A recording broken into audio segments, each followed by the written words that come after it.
I took it out, Desmond. You got to hit record.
Where did you come to get all your news? Washington Informer.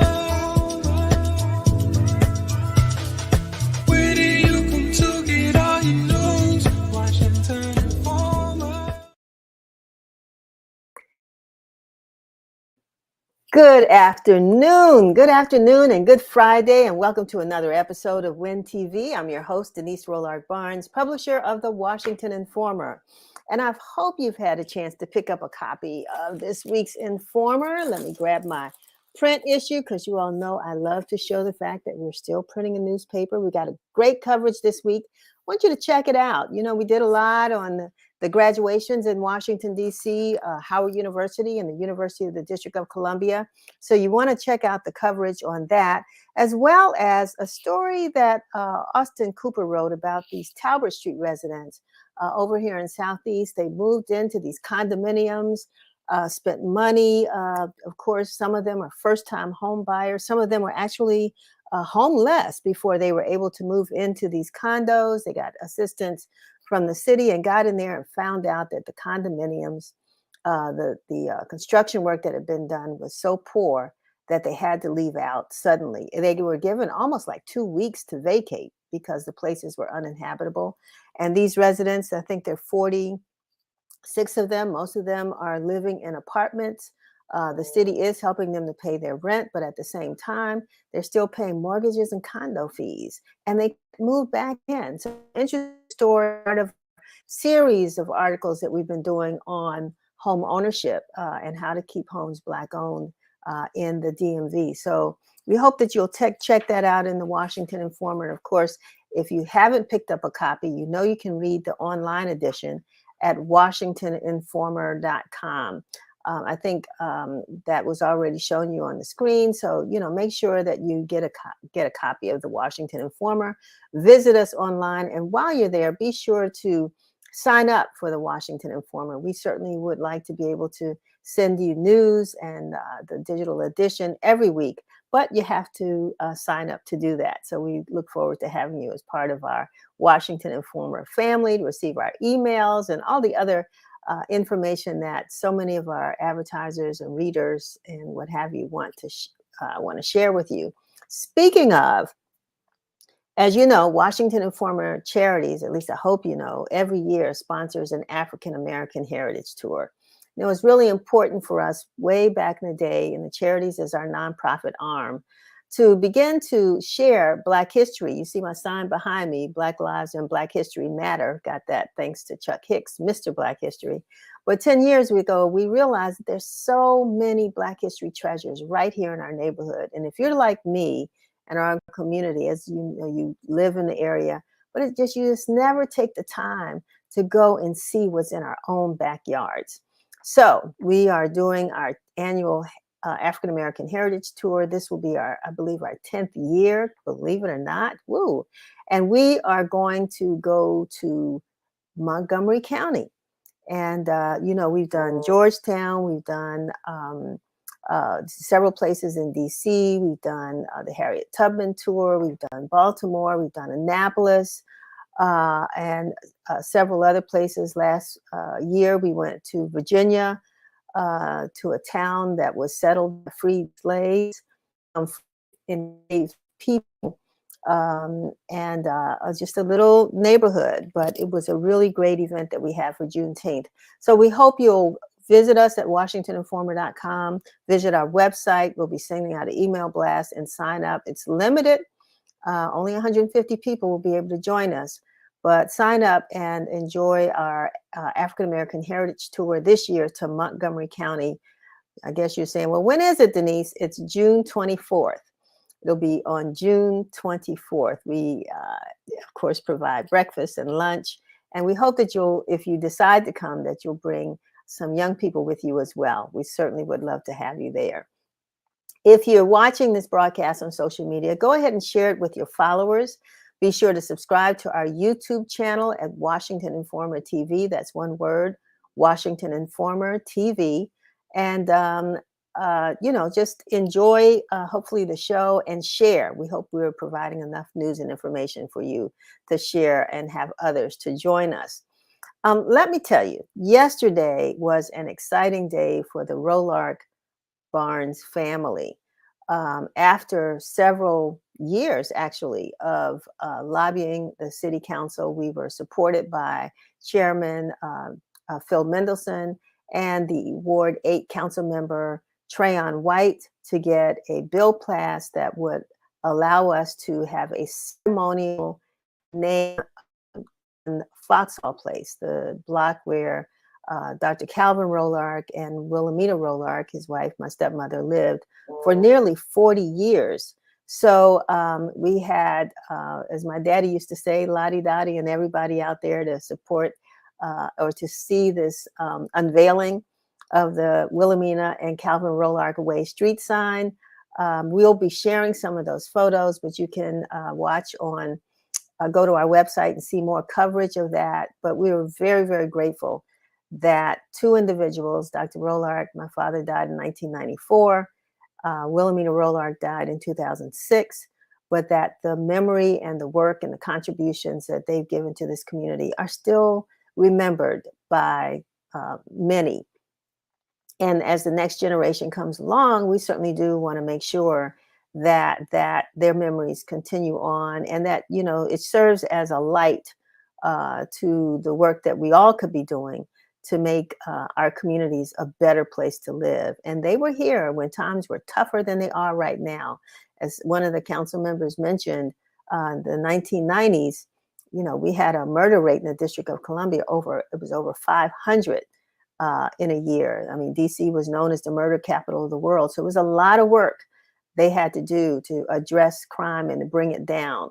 And so we should not be dismayed that we cannot address this issue today, despite the tragic loss of a 10-year-old, and a couple of years ago, a 9-year-old and a 12-year-old who was shot in the leg while sleeping in her own bed. This is just not acceptable in our community, and we have to get that word out. And so the two of them, I think, are examples of folks who just did not give up. As my daddy used to say, if it is to be, it's up to me. And we all can play a role in making DC a better, safer, family-oriented place to live, a place where we can, grow our businesses. We can do all the things that we want to do right here in the District of Columbia. So I want to thank everybody who supported that effort and for coming out and celebrating with the family. So May is Mental Health Month and National Foster Care Month. And our first event is sponsored by the Department of Behavioral Health. Dr. Barbara Bazran, Director of the DC Department of Behavioral Health, will be with us today. It's a hot topic.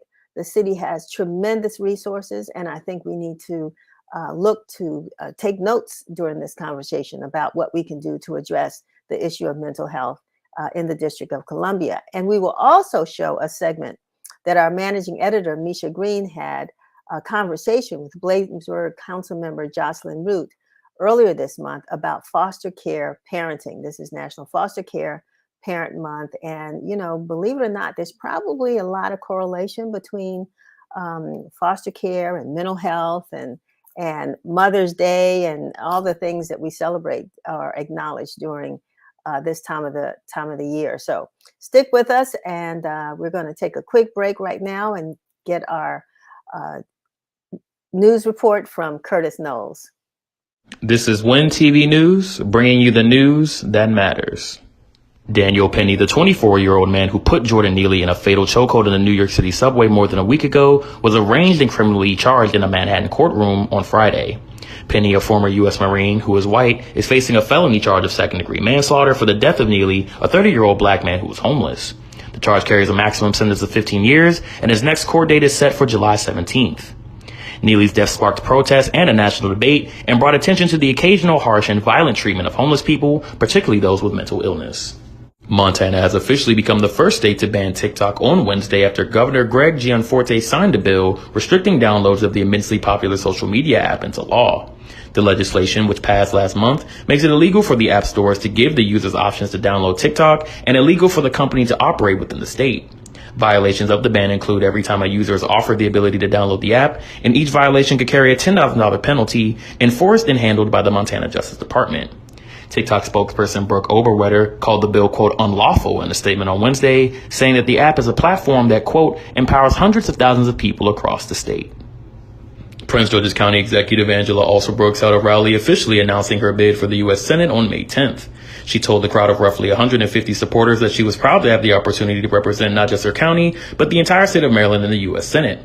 The Senate seat will be vacant as Senator Ben Cardin is officially retiring at the end of his term. During the rally, Alsobrooks touted her accomplishments of reducing crime as the state's attorney, fighting the COVID-19 pandemic, and expanding homeownership and job opportunities, and building a new mental health care facility in the county. Her Senate pledges include protecting reproductive and voting rights, as well as reducing gun violence. Alsobrooks commented saying, quote, the future vision of Maryland is bright, and it's only getting brighter. Thank you very much, Curtis. So now it's my pleasure to bring to WIN TV our guest, Dr. Barbara Bazran. As I said, the District of Columbia's Director of Behavioral Health. How are you, Bazran? Good afternoon. I'm delighted to be here with you, Denise. Thank you, thank you, thank you. This is Mental Health Month. And that says so much about, one, the need to have a month that really looks at the issues of mental health. But also, you must be really busy because, as we know, in the District of Columbia and across the country, the opioid epidemic continues to be very serious. There are overdoses. There are all kinds of stresses on our community that all are related to mental health. Tell me, what makes this month so significant? Well, I think there are, first of all, there's several reasons why this month is significant. One is I think that this gives us an opportunity to really focus on our mental wellness. And you talked earlier about the fact that also we're seeing the opioid epidemic hit our community. And I think that it's important for us to remember that substance use disorders can be related to untreated trauma, anxiety, and other issues that impact our mental wellness. And so we think about this as behavioral health, as whole health. And I think that it's kind of important for us to think about that. So, the focus this month is on the opioid crisis. Is that Mhm. correct? That's correct. Yeah, yeah, and I think there are very few people in the community who don't see evidence of what the opioid crisis is. I mean, just interesting. Just the other day, we were I'm riding along a street in the District of Columbia, and I see a person that's rolling, just along a street in the middle of the street, doing somersaults and various things. I mean, of course, this person was near the homeless shelter. So there's a compound interest there, and there's the police there trying to figure out kind of what to do. Um, you know, and then people are talking more and more about just street drugs that they're using that are being laced with opioid contents. I mean, what are the common risk factors for opioid addiction in the district? Well, I think that there are certainly, I want to stop and say that substance use disorders are chronic relapsing diseases. And I want us to kind of keep that in the forefront because that has a lot to do in terms of our help seeking behavior, in terms of addressing substance use disorders. There are a variety of factors that are involved. As I said, sometimes it is related to untreated trauma. Sometimes it's related to other mental health issues that one might have. And so we self medicate to make ourselves feel better. However, now we also have to worry about the fact that as you self medicate and as you use an opioid, there is an increased um, uh, evidence that this drug is laced with fentanyl. Fentanyl is 50 times stronger than heroin. And in the drug supply right now, the opioid drug supply, 95% of all fatal overdoses in the district are related to the inclusion of fentanyl. And this is really scary. And it's scary not only for those individuals who have been longtime heroin users, for example, but also we're beginning to see fentanyl laced in other things like gummies, and our children are getting impacted by that and so forth. And so, we have to really think about this drug, and we have to think about how we can best help people move into recovery. Um, and one of the things that we do here, I think, and our philosophy is harm reduction.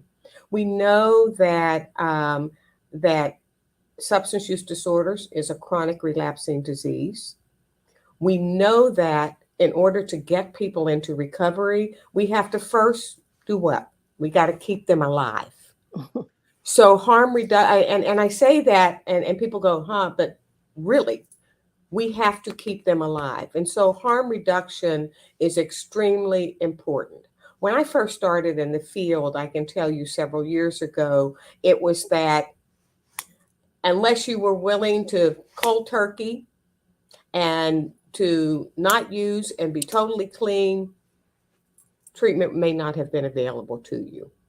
That is not the situation now. We are really looking at a harm reduction. We want to keep people alive. We want to work with people who are maybe using but thinking about moving into recovery so that we can, here again, save their lives. And What I do, go ahead. Yeah, Uh-huh. Dr. Bassman, the someone that's listening to this show right now has either someone living in their household that they know, may be a substance abuse user. And they may be hearing you saying, they need to get into a program or something. But where are these programs and how do they get connected? Yes, and I would like to before to not only tell you that, but what they should do right now and make sure they have in their possessions because they know that someone is using. And I think it's very important for people to have naloxone, which is this is a brand name, Narcan, Right. Hmm. in their homes. You never know when you're going to need it, and this is a life-saving drug that can reverse an opioid overdose. And just to give you some sense of really how important this is, between October and March of this year, we have reversed a minimum of 244 people. So that's Mm. 244 lives saved, and you never know who it is. And so I really do want the listeners to make sure that they get Narcan. And you can get Narcan as well as learn where you can get connected to treatment by simply texting Live Long DC to 888-811. Live Long DC to 888-811. Now, when you text that, and we know that social media is here and everybody has the ability to text at this point, you're going to get information in terms of where providers are located that are close to where you are. It is geomapped, so it's close to where you are. And that'll give you an opportunity to know where to go to get services. You can simply walk in the door of a provider to get services, or you can actually call 988, which is our hotline, and we will help you get connected to a provider. The other thing I think is important is when you text Live Long DC to 888-811, you also can get Narcan. You can have it delivered to you. We will deliver it to your house because we want you to have it. And in addition to that, we have 40 pharmacies all around our community where you can go and get Narcan free of charge. You don't need any ID, you don't need a prescription, and you don't need any money, and you can get it. So there's no reason for any of us not having Narcan. And this is just what it looks like. This is the nasal spray. And if somebody is overdosing, like you said, Denise, as you were walking down the street, you saw someone who Hmm. they were in trouble. All you have to do is you lay them on their side, you put the plunger in their nose, and you push. And then you wait to see if they respond. If they don't respond within a few minutes, you give them another dose. And So this it's one dose at a time, one dose one at spray at okay. one dose at Hmm. a time, but it's very easy to use, and it will help you save a life. So I want everyone to be ready to save a life and to And get the information about where you can get treatment. And so if you find yourself in that situation, you have the Narcan, is it still advisable? I mean, do you still need to call 911 or what Absolutely. happens? Okay. Absolutely. An overdose is a medical emergency. And so you Hmm. do need to call 911. And our fire and emergency medical team will come and will make sure that that person is medically stable and will take them to an emergency room. So I And think that out of those, okay, Mhm, I'm sorry. Yeah, I was just going to say, out of those 200 and some odd numbers that you mentioned earlier, mhm. were those both, let's say, individual acts and emergency services, or what? Yes. I'm trying to figure out how Yes. how seriously people are taking this. Well, first of all, I can tell you that that's an underestimation of the number of lives saved Okay. because many people, what we find is a lot of people are overdosing in their homes, inside, in their Mhm. residences. And in that instance, there's somebody there who may have used Narcan, but they don't report it. And so the data that we have really is data from our fire and emergency management system, as well as the providers that we support who are doing overdose prevention. So this is a real underestimation. Do you have an idea, Dr. Bazran, on the number of overdoses that EMS is responding to, on a daily or a monthly basis? I assume the number's gone up, but what does that number actually look like in the District of Columbia? I don't have that number at my fingertips, Okay. but we can certainly Okay. get that for you. Mhm. We get the aggregate information, and we also are notified when somebody does go to the emergency room, because one of the things we want to do is we want to make sure that a peer partner can meet with them, somebody who is in recovery themselves, who's already walked the walk and taken that journey, to talk to them about getting into treatment and making their own recovery journey. And so I think that that's also very important. So we do have that interaction, very close working relationship with them, as well as the police, because sometimes the police may show up to do it. So that's amazing. I mean, is that part of what the Department of Behavioral Health does? Is that what you all do as far as finding, I don't say mentors, but people to be available? Yes. Okay, so tell us a little bit more about that and how successful that program has been. Well, the Department of Behavioral Health has a certification program to certify peers to provide these services and supports in the community. Peers are people who have self identified as being in their own recovery, and we arm them with information so that they can then support others to help get them into recovery. Peer services are available throughout the District of Columbia, but also throughout the country. And what the literature shows is that peers have a greater opportunity and a greater success rate at getting someone into recovery than a clinician might have. And the reason is because they've been there.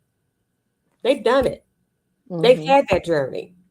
And so they can talk in a very different way about what that means than a clinician who has not taken that journey can speak to. Yeah, I remember back in the day, actually, there used to be alcohol and drug abuse prevention program right next to our office.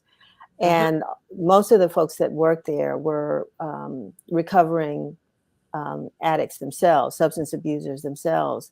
And that's what I used to hear from some of the folks there that, would say, well, you don't know what my journey's been like. And they would say, yes, we do, because Mhm. we were either addicted to alcohol or what have you. And it's unfortunate that this problem persists. And then some recognize that there may be barriers to accessing treatment. What could you talk about what barriers that you think people are facing when it comes to treatment for addiction in the Yeah. district? And first of all, Denise, if there are people out there who are in recovery who want to be peers and want to Mm-hmm. receive that certification, they should reach out to the Department of Behavioral Health. We just graduated a group of peers who are now out there doing this work. But When you the, say out there, in the where? Okay. community, doing the work. Okay. Okay. And they work in everything from hospital emergency rooms. Um, uh-oh. They work in everything from hospital emergency rooms to provider networks and our provider.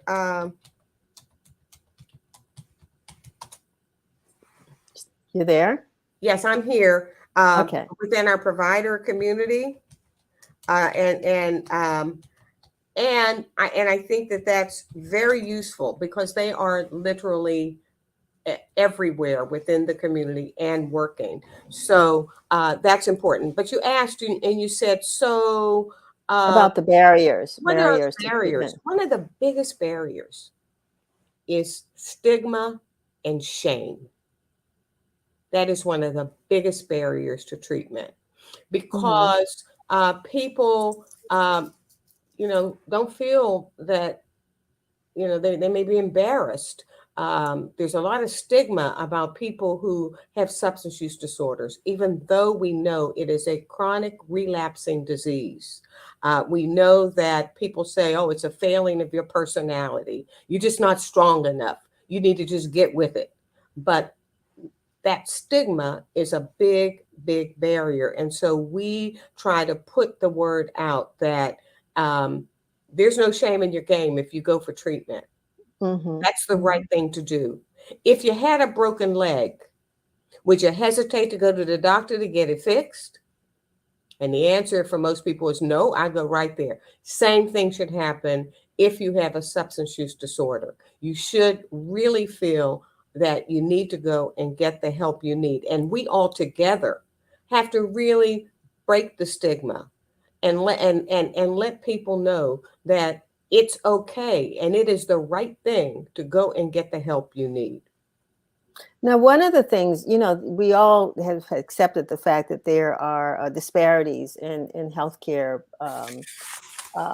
providers in the city, Ward 7 and 8, where there may be and you can correct me if I'm wrong, but one would assume that that's where the largest crisis is in opioid addiction in these two wards. And I'm wondering how they are treated as it relates to actual treatment. Are there opportunities for treatment or for access to treatment in these two Absolutely. wards equally as well as other places? We don't have a hospital, here. We're getting one. We're Risk. We getting one. It's are. Oh coming. The no, hospital's coming. I So can't wait. It's going to be right down the street. But yeah, but for now, the here and now, what are those options east of the river? oh, well, right. Well, quite frankly, we have over 30 providers within our community, and we have providers in Ward 7 and 8 also who provide substance use treatment. We have Samaritan Inn, Clean and Sober, RAP, and Federal City, which are residential treatment providers where people can go as a part of their initial journey. And then we have outpatient providers. So once they step down from residential, they can continue to get the treatment they need as they move through their recovery journey. One of the programs I think is right next to one of the outpatient programs is actually right next to your office, and that's Hillcrest. Isn't Hillcrest right near you? Uh, Uh, One of the provider Not org. walking distance, but they're in Yeah, they're Ward right there. 7. Yes. Right, Hmm. Hmm. exactly. And Hmm. so they certainly do provide those services. So we have a number of providers. They are located in all 8 wards, and we follow the American Society of Addiction Medicine criteria so that we can really have a robust continuum of care for people because as they advance through their journey, they need different types of support. And we also have a recovery housing, which is a very important piece of what people need. When individuals have gone through residential treatment and they have to go back to the community, it's important for them to go into a clean and sober living environment. And so we actually have 33 Oxford houses that are available, Hmm. and it's throughout the community. We have low barrier housing. We have 14 of those beds. We have beds for returning citizens because, as you know, we provide substance use disorder services in our jail. And so when people come back, we want to make sure that there are beds for them in the community. And then we also have what are called environmental stability beds. It takes a time period for people when they're back in the community, and we want to make sure that they have that residential clean support that they need. And so we have 40 of those beds also within the community. This is a real important piece of their continued progress towards sobriety. Reflecting back, just a couple more questions, but reflecting back on the incident I talked about, there are a lot of people who have substance abuse issues and then end up being homeless, right? Mhm. Uh, and that homeless population is one that's really, I think maybe a challenge to address as well. the district provides so many resources. We have to acknowledge that. We are a gold mine of resources for people who need help. And we are an open door for a lot of folks. So I'm building all this to ask, are most of these places that you're talking about and resources specific district residents? I'm sorry, I couldn't hear the last part of your. Are most of the programs and resources you talked about specific to district residents? Let's say if somebody's in Yes, they're Maryland and just specific. No, these are okay. specific to district residents. The other thing I want to talk about in terms of treatment is, in addition to our provider community, I think it's important for people to know that opioid disorder is a medical condition, just like diabetes or high blood pressure. It is a chronic condition. And so we do have medication to treat that. And so you may have heard of individuals who take methadone on a daily basis. They go, they get their methadone on a daily basis, they work, they play, and they live successfully in the community. We also have buprenorphine that can be given by your family physician in that office. And we have a monthly injection called Sublocade, or Vivitrol is actually the brand name, where you can get a shot and it lasts for a month. And Yeah, that I have helps heard about you. that. Yeah, and that helps you in terms of your sobriety. So within the District of Columbia, I think it's just so important to know we have a lot of resources here, and they are available, and people simply need to reach out. And so call our Access Helpline at 1-888-7-WE-HELP or 1-888-793-4357. Text Live Long DC to 888-811, or simply dial 988, our new 3-digit crisis line, and you can get the services and supports you need. I did want to say one thing about mental health, if I might. I wanted to get back to that a little bit. Okay, Yes. I wanted to say one thing about that. And people who've heard me and who work with me know that one of the things that I say on a regular basis is that you got to mind your mental health. All of us have to mind. Mental wellness is very important. Yes. Mental health is a part of overall health. And so this is important. And so one of the things I like to share with people is the 4 M's of mental health. And this was something that was really coined by Dr. Sue Varma. And there are some simple things that we can do to help us in terms of maintaining our own mental health. One is movement, exercise.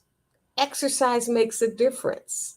Those endorphins fire, and it helps us in terms of our spirit. When you exercise, you feel much better. And so that's one of the things. So take care of your physical health. Mastery. Do something that brings you joy, something you do well. That here again gives us that positive feeling of self.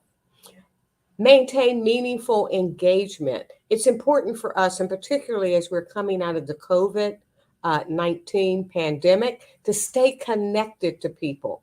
Isolation, and you can probably see that isolation and loneliness, the Surgeon General just put out a major paper on that. It is a serious mental health problem. And so we got to stay connected. Talk to people about what you're feeling. Connect with them on a variety of ways. I feel it's very strong. I try to connect with at least 3 of my friends outside of work, just to maintain that connection and that mental health. And it's very, very useful for me. And then mindfulness. If nothing else, we can do breathing exercises. You can do them anywhere. And it does make a difference. Listen to music. I have jazz playing in my office. Anybody will tell you, all day, all long, because it really makes a difference in helping me be centered. Meditate.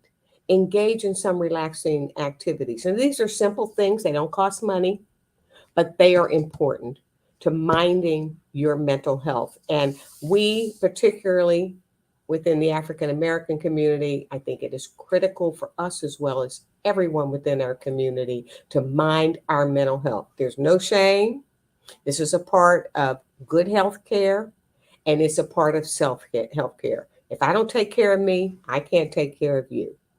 Well, I'm so glad that you went there because I was about to talk about that. I mean, it's getting harder and harder in a place like the District of Columbia and others where, we are bombarded Hmm. by news that just, stresses us out. We've come through stressful times and it doesn't seem like, the light at the end of the tunnel is there. We're looking for it, and so as a consequence of that, as you said, people Right. resort to other things to make them feel better. But it's good to know that there are these tips, and I'm glad that you shared them with us. And for me, it's that music. Oh yeah, the music is wonderful. And then also during this month, there are all kinds of special activities that are going away. Oh Our yeah, school-based clinicians are holding activities in schools to connect both children and families to mental health. The Dorothy Heights Elementary School, for example, the clinicians are really stressing that role of physical activity with the hmm, young people and the caregivers. At Cordoza, the student mental health ambassadors are talking to teens about mental health and strategies to help them find services and supports they need because our kids are really suffering now too. And you're so right. we have You're to do right. that. Right. The other thing is we're sharing information with students and families about the use of social media. Social media has some positive features, but it also has some negative features, and we've seen some of that. And so they can go to http://COP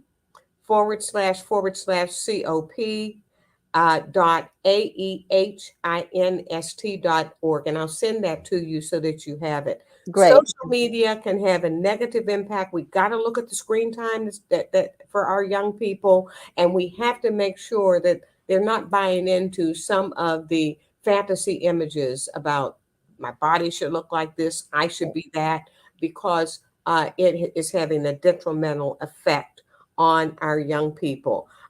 So I think that there are a lot of things that are going on. Our DC Family Wellness and DC Educator Wellness Program is ongoing. We have also a social media campaign on DC Moves for Mental Health, which I think you should tune into.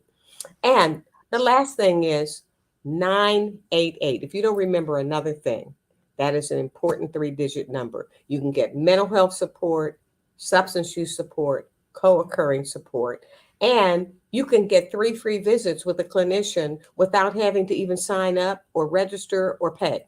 That's wonderful. Dr. Bazran, thank you so very much for sharing all this wonderful information. Let us know where the resources are and, keeping in touch with how we can have not only a mentally healthy community, physically healthy community. All of that makes a difference. So we're glad you were able to join us today and share this information during Mental Health Month. But I think we need mental health check-ins a little bit more often than once a year. So You we sure hope to have do. you back sometime soon. Check up from the neck up. I Mind like your it. mental health. All right. Okay. Thank you so very much for being with us. Bye now. All right. Bye bye. Yeah. I mean, I like that. Check up from the head up. Did I say that right? I like it. So, but this is a very, very serious problem. And I'm glad that the city has so many resources, as I said before, that we as a community can tap to from, I said, from the cradle to, before we get to the grave. But all of our communities need some type of support, mental health support. So let's just keep that ball rolling. We're going to flip now because, as I told you, this is also National Foster Care Month. And our fearless editor, Misha Green, had a conversation with the council member from Bladensburg, Maryland, Jocelyn Root. And we're going to check in on that interview and just keep watching.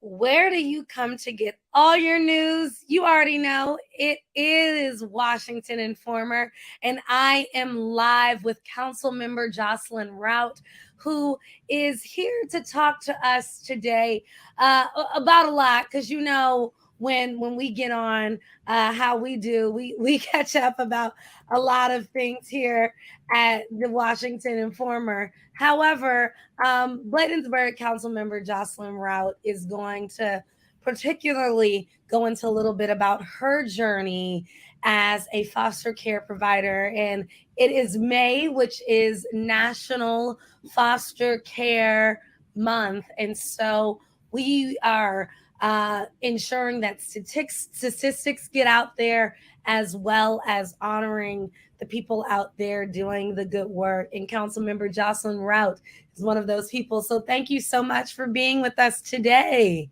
You're so welcome, Misha. It's just my pleasure to be here today. May is also Mental Health Awareness Month, and that's something that I champion. And, I'm feeling so good today. Well, thank you for being with us today. Statistics show that mental and behavioral health is the largest unmet health need for these children and teens in foster care.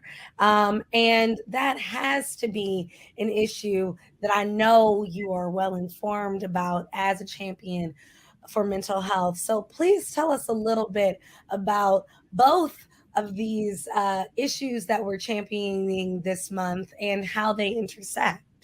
Yeah, thank you for that question. So first and foremost, when a child comes into foster care, they come into either one or two ways, through neglect or abuse. And so because those two things are so traumatic for any person to experience, we know that children are coming into foster care with some type of mental health diagnosis, some type of behavioral health issue, where that's right off the back. Now, some may need more assistance than others. Children, based off of the amount of abuse that they have unfortunately experienced and lived with. Neglect that may look like a person that has unfortunately passed away and there's no other caregivers that are able to step up and be able to care for them. So all foster care providers, they are required in the state of Maryland to go through a set of training so that they can be poised to accept children that may have a mental health and or behavioral health diagnosis. And so that's like a foundational approach. And so I am a proud foster parent of Building Families for Children, and our recruiter is Tracy Lane. And so they teach you all these things, like how to be able to, support a young person that may be experiencing a mental health emergency or just having some symptoms.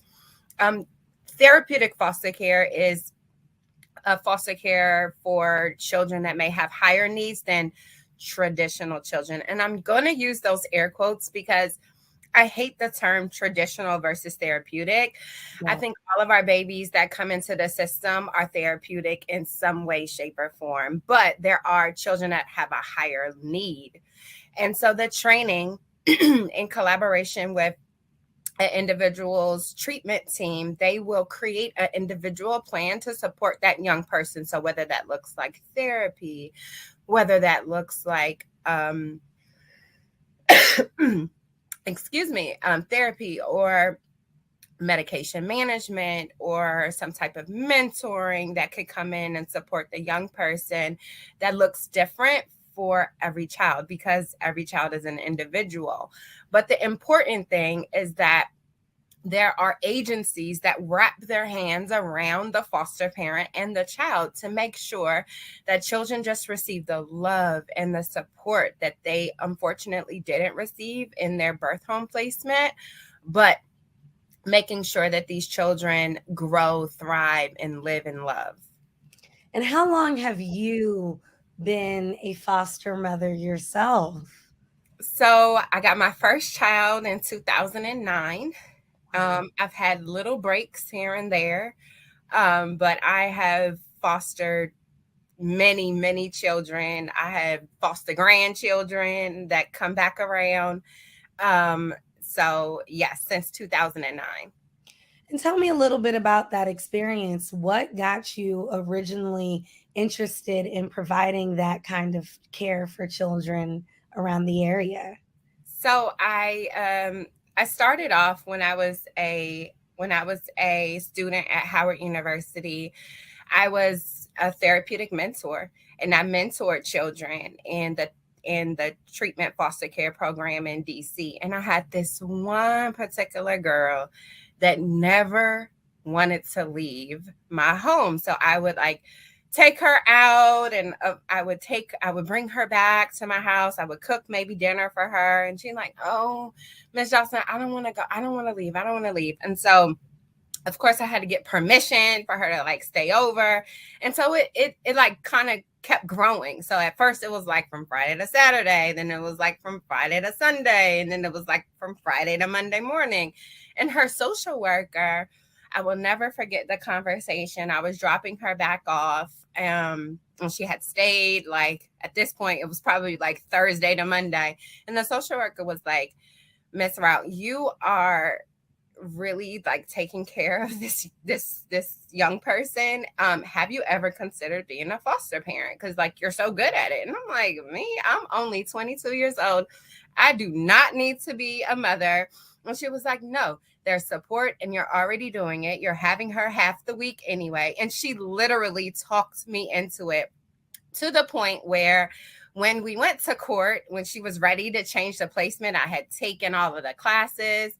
The judge was like, "Oh, Miss Rout, you are phenomenal." Like I was coming to court. I was sending court reports because I was already court involved as the mentor. The judge was so happy and like wrote me this like prestigious letter.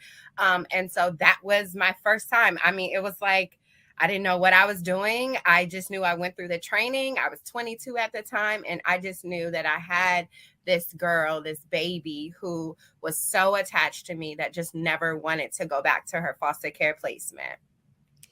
And how long have you been with Building Families for Children, since this journey started in 2009? Yeah, I joined with Building Families in COVID. Actually, I did not feel supported with my last agency in COVID, and in the midst of COVID, I decided I wanted to switch agencies, and I really chose Building Families because of their foundational approach to being able to parent children with love and limits using it's called a TBRI model, which is a specific model on how you are welcoming and coach these young people. You know, COVID was very challenging for regular people like you and I. And so it was amazing to get those skills when I went through the TBRI process and get the training. And I was like, yes, parenting someone else's child that you did not bear. You know, you did not carry this person. You're just, you don't know their medical history to this, extent that you weren't with them since, yay tall. You don't know their history. So it's really challenging to figure out and to work with the person's treatment team. But it's so fulfilling. I always say that all children deserve to be loved and supported. And so with that being said, if you have love in your heart and room in your home to support a young person, there are a lot of teens that need homes, especially in the state of Maryland. And I really hope that everyone considers possibly taking in a young person, because every child deserves a stable home. And if you don't have the tools, but you got love in your heart, there are agencies that can wrap themselves around you and support you. Thank you so very much, Misha, and Councilmember Jocelyn Root. You know, as we said, this is a National Mental Health Month as well as National Foster Care Month. We have these issues that impact our community, but the one thing we should take away from both of those interviews is the fact that there are resources. If you're in that situation or you need help, There are places where you can go that have the help that you need, and folks who are out there doing the work that you can connect with that can partner with you as we begin to make our community whole again. So having said that, I just want to say in closing, you all have a happy weekend, a safe weekend, and we look forward to seeing you this time next week here at WIN TV. This is Denise Rollard Barnes saying so long.